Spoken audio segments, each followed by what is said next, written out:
जय श्री कृष्णा। आज हम बृहस्पतिवार व्रत कथा करेंगे। भारतवर्ष में एक प्रतापी तथा दानी राजा राज्य करता था। वह नित्य गरीबों और ब्राह्मणों की सहायता करता था।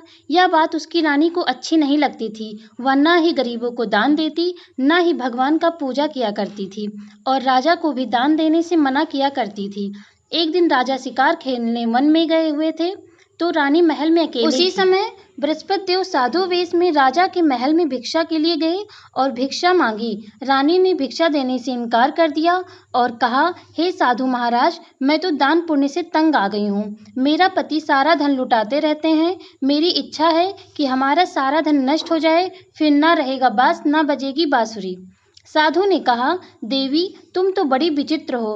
धन संतान तो सभी चाहते हैं, पुत्र और लक्ष्मी तो पापी के घर भी होने चाहिए।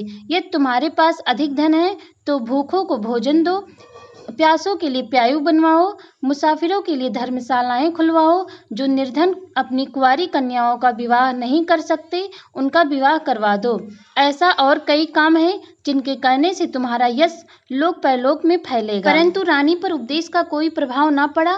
वह बोली, महाराज, आप मुझे कुछ ना समझाएं। मैं ऐसा धन नहीं चाहती जो हर जगह बांटती फिरूं। साधु ने उत्तर दिया, यदि तुम्हारी यही इच्छा है तो तथास्तु। तुम ऐसा करना कि बृहस्पतिवार को घर लीपकर पीली मिट्टी से अपना सिर धोकर स्नान करना, भट्टी चढ़ाकर कपड़े धोना। ऐसा करने से तुम्हारा सारा धन नष्ट हो जाएगा।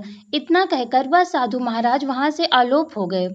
साधु के अनुसार कई बातों को पूरा करते हुए रानी को केवल 3 बृहस्पतिवार ही बीते कि उसकी सारी धन संपत्ति नष्ट हो गई। भोजन के लिए राजा का परिवार तरसने लगा। तब एक दिन राजा ने रानी से बोला कि हे रानी, तुम यहीं रहो, मैं दूसरे देश को जाता हूँ क्योंकि यहाँ पर सभी लोग मुझे जानते हैं, इसलिए मैं कोई छोटा कार्य नहीं कर सकता। ऐसा कहकर राजा परदेश चला गया। वहाँ जंगल से लकड़ी काट कर लाता और शहर में बेचता। इस तरह वह अपना जीवन व्यतीत करने लगा।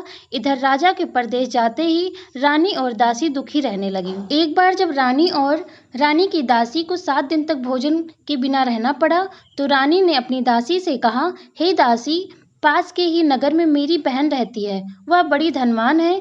तू उसके पास जा और कुछ ले आ ताकि थोड़ी बहुत गुजारा हो जाए। दासी रानी की बहन के पास गई। उस दिन गुरुवार था और रानी की बहन उस समय बृहस्पतिवार व्रत कथा सुन रही थी। दासी ने रानी की बहन को अपनी रानी का संदेश दिया, लेकिन रानी की बड़ी बहन ने कोई उत्तर नहीं दिया। जब दासी को रानी की बहन से कोई उत्तर नहीं मिला तो वह बहुत दुखी हुई और उसे क्रोध भी आया। दासी ने वापस आकर रानी को सारी बात बता दी। सुनकर रानी ने अपने भाग्य को कोसा। उधर रानी की बहन ने सोचा कि मेरी बहन की दासी आई थी, परंतु मैं उससे नहीं बोली, इससे वह बहुत दुखी हुई होगी। कथा सुनकर और पूजन समाप्त करके वह अपनी बहन के घर आई और कहने लगी, हे बहन, मैं बृहस्पति व्रत का कथा सुन रही थी। तुम्हारी दासी मेरे घर आई थी, परंतु जब तक कथा होती है तब तक ना उठते हैं और ना ही बोलते हैं, इसलिए मैं नहीं बोली। कहो दासी क्यों गई थी? रानी बोली, बहन, तुमसे क्या छुपाऊं, हमारे घर में खाने तक को अनाज नहीं था। ऐसा कहते कहते रानी की आंखें भर आई। उसने दासी समेत पिछले 7 दिनों से भूखे रहने तक की बात अपनी बहन को विस्तार पूर्वक सुना दी। रानी की बहन बोली, देखो बहन, भगवान बृहस्पति देव सबकी मनोकामना को पूर्ण करते हैं। देखो, शायद तुम्हारे घर में अनाज रखा होगा। पहले तो रानी को विश्वास नहीं हुआ, पर बहन के आग्रह करने पर उसने अपनी दासी को अंदर भेजा तो सचमुच अनाज से भरा एक घड़ा मिल गया। यह देखकर दासी को बड़ी हैरानी हुई। दासी रानी से कहने लगी, हे रानी, जब हमको भोजन नहीं मिलता तो हम व्रत ही तो करते हैं, इसलिए क्यों ना इनसे व्रत और कथा की विधि पूछ ली जाए ताकि हम भी व्रत कर सकें। तब रानी ने अपनी बहन से बृहस्पतिवार व्रत के बारे में पूछा। उसकी बहन ने बताया, बृहस्पतिवार के व्रत में चने की दाल और मुनक्का से विष्णु भगवान का केले के जड़ में पूजन करें तथा दीपक जलाएं, व्रत कथा सुने और पीला भोजन ही करें। इससे बृहस्पति देव प्रसन्न होते हैं। व्रत और पूजन विधि बताकर रानी की बहन अपने घर को लौट आई। 7 दिन के बाद जब गुरुवार आया तो रानी और दासी ने व्रत रखा। घुड़साल में जाकर चना और गुड़ लेकर आई, फिर उससे केले की जड़ तथा विष्णु भगवान का पूजन किया। अब पीला भोजन कहाँ से आए, इस बात को लेकर दोनों बहुत दुखी थीं।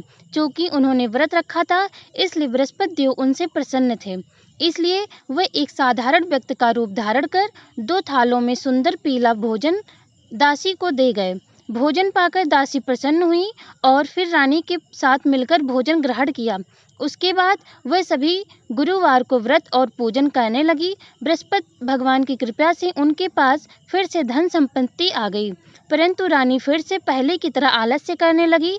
तब दासी बोली, देखो रानी, तुम पहले भी इस प्रकार आलस्य करती थी, तुम्हें धन रखने में कष्ट होता था, इस कारण सभी धन नष्ट हो गया, और अब जब भगवान बृहस्पति की कृपा से धन मिला है तो तुम्हें फिर आलस्य होता है। रानी को समझाते हुए दासी कहती है कि बड़ी मुसीबतों के बाद हमने यह धन पाया है, इसलिए हमें दान पुण्य करना चाहिए, भूखे मनुष्यों को भोजन कराना चाहिए और धन को शुभ कार्यों में खर्च करना चाहिए, जिससे हमारे कुल का यश बढ़ेगा, स्वर्ग की प्राप्ति होगी और पितृ प्रसन्न होंगे। दासी की बात मानकर रानी अपना धन शुभ कार्यों में खर्च करने लगी, जिससे पूरे नगर में उसका यश फैलने लगा। एक दिन राजा दुखी होकर जंगल में एक पेड़ के नीचे आसन जमाकर बैठ गया। वह अपनी दशा को याद करके व्याकुल होने लगा। बृहस्पतिवार का दिन था। एकाएक उसने देखा कि निर्जन वन में एक साधु प्रकट हुए। वह साधु वेश में स्वयं बृहस्पति देवता थे। लकड़हारे के सामने आकर बोले, हे लकड़हारे, इस सुनसान जंगल में तू चिंता मग्न क्यों बैठा है? लकड़हारे ने दोनों हाथ जोड़कर प्रणाम किया और उत्तर दिया, महात्मा जी, आप सब कुछ जानते हैं, मैं क्या कहूँ? यह कहकर रोने लगा और साधु को अपनी आत्मकथा सुनाई। महात्मा जी ने कहा, तुम्हारी स्त्री ने बृहस्पति के दिन बृहस्पति भगवान का निरादर किया है, जिसके कारण रुष्ट होकर उन्होंने तुम्हारी यह दशा कर दी। अब तुम चिंता को दूर करके मेरे कहने पर चलो तो तुम्हारे सब कष्ट दूर हो जाएंगे और भगवान पहले से भी अधिक संपत्ति देंगे। तुम बृहस्पतिवार के दिन कथा किया करो। 2 पैसे के चने मुनक्का लाकर उनका प्रसाद बनाओ और शुद्ध जल से लोटे में शक्कर मिलाकर अमृत तैयार करो। कथा के पश्चात अपने सारे परिवार और सुनने वालों प्रेमियों में अमृत व प्रसाद बांटकर आप भी ग्रहण करो। ऐसा करने से भगवान तुम्हारी सब मनोकामनाएं पूरी करेंगे। साधु के ऐसे वचन सुनकर लकड़हारा बोला, हे प्रभु, मुझे लकड़ी बेचकर इतना पैसा नहीं मिलता जिससे भोजन के उपरांत कुछ बचा सकूं। मैंने रात्रि में अपनी स्त्री को व्याकुल देखा है, मेरे पास कुछ भी नहीं है जिससे मैं उसकी खबर मांग सकूं। साधु ने कहा, हे लकड़हारे, तुम किसी बात की चिंता मत करो। बृहस्पतिवार के दिन तुम रोजाना की तरह लकड़ियाँ लेकर शहर को जाओ। तुमको रोज से 2 गुना धन प्राप्त होगा, जिससे तुम भली बात भोजन कर लोगे तथा बृहस्पति देव की पूजा का सामान भी आ जाएगा। इतना कहकर साधु अंतर्ध्यान हो गए। धीरे धीरे समय व्यतीत होने पर फिर वही बृहस्पतिवार का दिन आया। लकड़हारा जंगल से लकड़ी काटकर किसी शहर में बेचने गया। उसे उस दिन और दिन से अधिक धन प्राप्त हुआ।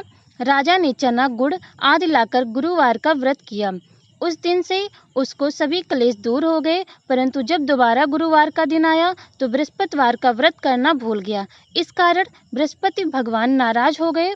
उस दिन उस नगर के राजा ने विशाल यज्ञ का आयोजन किया तथा शहर में यह घोषणा करा दी, कोई भी मनुष्य अपने घर में भोजन ना बनवाए, ना आग जलाए, समस्त जनता मेरे यहाँ भोजन करने आए। इस आज्ञा को जो ना मानेगा उसे फांसी की सजा दी जाएगी। इस तरह की घोषणा संपूर्ण नगर में करवा दी गई। राजा की आज्ञानुसार शहर के सभी लोग भोजन करने गए, लेकिन लकड़हारा कुछ देर से पहुंचा, इसलिए राजा उसको अपने साथ घर लेवा गए और ले जाकर भोजन करा रहे थे तो रानी की दृष्टि उस खांटों पर पड़ी जिस पर उसका हार लटका हुआ था। वह वहां पर दिखाई नहीं दिया। रानी ने निश्चय किया कि मेरा हार इस मनुष्य ने चुरा लिया है।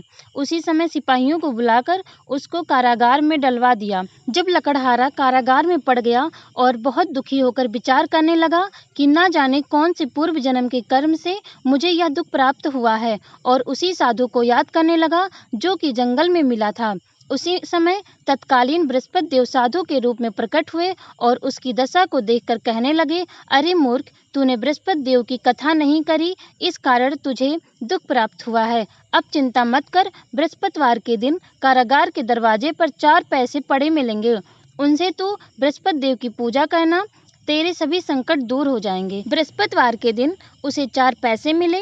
लकड़हारे ने कथा कही। उसी रात्रि को बृहस्पति देव ने उस नगर के राजा को स्वप्न में आकर कहा, हे राजा, तुमने जिस आदमी को कारागार में बंद कर दिया है वह निर्दोष है, वह राजा है, उसे छोड़ देना। रानी का हार उसी खूंटी पर लटका है, अगर तू ऐसा नहीं करेगा तो मैं तेरे राज्य को नष्ट कर दूंगा। इस तरह रात्रि के स्वप्न को देखकर राजा प्रातःकाल उठा और खूंटी पर हार देखकर लकड़हारे को बुलाकर क्षमा मांगी तथा लकड़हारे को योग्य सुंदर वस्त्र आभूषण देकर विदा कर दिया। बृहस्पति देव की आज्ञानुसार लकड़हारा अपने नगर की ओर चल दिया। राजा जब अपने नगर के निकट पहुंचा तो उसे बड़ा आश्चर्य हुआ। नगर में पहले से अधिक बाग, तालाब, कुएं तथा बहुत सी धर्मशाला, मंदिर आदि बन गई हैं। राजा ने पूछा, यह किसका बाग और धर्मशाला है? तब नगर के सब लोग कहने लगे, यह सब रानी और बांदी के हैं। तो राजा को आश्चर्य हुआ और गुस्सा भी आया। जब रानी ने यह खबर सुनी कि राजा आ रहे हैं तो उन्होंने बांदी से कहा कि हे दासी, देख, राजा हमको कितनी बुरी हालत में छोड़कर गए थे। हमारी ऐसी हालत देखकर वह लौट न जाएं, इसलिए तू दरवाजे पर खड़ी हो जा। आज्ञानुसार दासी दरवाजे पर खड़ी हो गई। राजा आए तो उन्हें साथ लेकर गई। तब राजा ने क्रोध करके अपनी रानी से पूछा कि यह धन तुम्हें कैसे प्राप्त हुआ? तब उन्होंने कहा, हमें यह सब धन बृहस्पति देव के इस व्रत के प्रभाव से प्राप्त हुआ है। राजा ने निश्चय किया कि 7 रोज बाद तो सभी बृहस्पति देव का पूजन करते हैं, परंतु मैं प्रतिदिन 3 बार कहानी तथा रोज व्रत किया करूँगा। अब हर समय राजा के दुपट्टे में चने की दाल बधी रहती थी और दिन में 3 बार कहानी कहता था। एक रोज राजा ने विचार किया कि चलो अपनी बहन के यहाँ हो आए। इस तरह निश्चय कर राजा घोड़े पर सवार हो अपनी बहन के यहाँ को चलने लगा। मार्ग में उसने देखा कि कुछ आदमी एक मुर्दे को ले जा रहे थे। उन्हें रोककर राजा कहने लगा, अरे भाइयों, मेरे बृहस्पति देव की कथा सुन लो। वे बोले, लो, हमारा तो आदमी मर गया है, इसको अपनी कथा की पड़ी है। परंतु कुछ आदमी बोले, अच्छा कहो, हम तुम्हारी कथा भी सुनेंगे। राजा ने दाल निकाली और जब कथा आधी हुई थी कि मुर्दा हिलने लग गया, और जब कथा समाप्त हो गई तो राम राम करके मनुष्य उठकर खड़ा हो गया। आगे मार्ग में उसे एक किसान खेत में हल चलाता मिला। राजा ने उसे देखा और उससे बोले, अरे भैया, तुम मेरी बृहस्पतिवार की कथा सुन लो। किसान बोला, जब तक मैं तेरी कथा सुनूंगा तब तक 4 हरैया जोत लूंगा। जा अपनी कथा किसी और को सुनाना। इस तरह राजा आगे चलने लगा। राजा ने हटते ही बैल पछाड़ खाकर गिर गए तथा किसान के पेट में बड़ी जोर से दर्द होने लगी। उस समय उसकी माँ रोटी लेकर आई। उसने जब यह देखा तो अपने पुत्र से सब हाल पूछा और बेटे ने सभी हाल कह दिया। तो बुढ़िया दौड़ी दौड़ी उस घुड़सवार के पास गई और उससे बोली कि मैं तेरी कथा सुनूंगी, तू अपनी कथा मेरे खेत में चलकर कहना। राजा ने बुढ़िया के खेत पर जाकर कथा कही, जिसके सुनते ही वह बैल खड़ा हुआ तथा किसान के पेट का दर्द भी बंद हो गया। राजा अपनी बहन के घर पहुंचा। बहन ने भाई की खूब मेहमानी की। दूसरे रोज प्रातःकाल राजा जगा तो वह देखने लगा कि सब लोग भोजन कर रहे हैं। राजा ने अपनी बहन से कहा, ऐसा कोई मनुष्य है जिसने भोजन नहीं किया हो? मेरी बृहस्पतिवार की कथा सुन ले। बहन बोली, हे भैया, यह देश ऐसा ही है कि पहले यहाँ लोग भोजन करते हैं, बाद में अन्य काम करते हैं। अगर कोई पड़ोस में हो तो देख आओ। वह ऐसा कहकर देखने चली गई, परंतु उसे कोई व्यक्ति नहीं मिला जिसने भोजन न किया हो। अतः वह एक कुम्हार के घर गई जिसका लड़का बीमार था। उसे मालूम हुआ कि उसने 3 दिन से भोजन नहीं किया है। रानी ने अपने भाई की कथा सुनने के लिए कुम्हार से कहा। वह तैयार हो गया। राजा ने जाकर बृहस्पतिवार की कथा कही, जिसको सुनने से उसका लड़का ठीक हो गया। अब तो राजा की प्रशंसा होने लगी। एक रोज राजा ने अपनी बहन से कहा कि हे बहन, हम अपने घर को जाएंगे, तुम भी तैयार हो जाओ। राजा की बहन ने अपनी सास से कहा। सास ने कहा, हाँ चली जा, परंतु अपने लड़कों को मत ले जाना, क्योंकि तेरे भाई की औलाद नहीं है। बहन ने अपनी भाई से कहा, हे भैया, मैं तो चलूंगी, पर कोई बालक नहीं जाएगा। राजा ने बोला, जब कोई बालक नहीं जाएगा तब तुम क्या ही करोगी? बड़े दुखी मन से राजा अपने नगर को लौट आया। राजा ने अपनी रानी से कहा, हम निर्वंशी हैं, हमारा मुंह देखने का धर्म नहीं है और कुछ भोजन आदि नहीं किया। रानी बोली, हे प्रभु, बृहस्पति देव ने हमें सब कुछ दिया है, वह हमें औलाद अवश्य देंगे। उसी रात को बृहस्पति देव ने राजा से स्वप्न में कहा, हे राजा उठ, सभी सोच त्याग दे, तेरी रानी गर्भ से है। राजा यह बात सुनकर बहुत खुश हुआ। 9वें महीने में उसके गर्भ में एक सुंदर पुत्र पैदा हुआ। तब राजा बोला, हे रानी, स्त्री बिना भोजन के रह सकती है पर बिना कहे नहीं रह सकती। जब मेरी बहन आवे तुम उससे कुछ मत कहना। रानी ने सुनकर हाँ कर दिया। जब राजा की बहन ने यह शुभ समाचार सुना तो वह बहुत खुश हुई तथा बधाई लेकर अपने भाई के यहाँ आई। तभी रानी ने कहा, घोड़ा चढ़कर तो नहीं आई, गधा चढ़ी आई। राजा की बहन बोली, भाभी, मैं इस प्रकार न कहती तो तुम्हें औलाद कैसे मिलती। बृहस्पति देव ऐसे ही हैं, जैसे जिसके मन में कामनाएं हैं सभी को पूर्ण करते हैं। जो सद्भावना पूर्वक बृहस्पतिवार का व्रत करता है, यौम कथा पढ़ता है अथवा सुनता है, दूसरों को सुनाता है, बृहस्पति देव उसकी सभी मनोकामना पूर्ण करते हैं। जय बृहस्पति देवा, ओम जय बृहस्पति देवा। छिन छिन भोग लगाऊं, कदली फल मेवा। ओम जय बृहस्पति देवा। तुम पूर्ण परमात्मा, तुम अंतर्यामी। जगत पिता जगदीश्वर, तुम सबके स्वामी। ओम जय बृहस्पति देवा। चरणामृत निज निर्मल, सब पातक हरता। सकल मनोरथ दायक, कृपा करो भरता। ओम जय बृहस्पति देवा।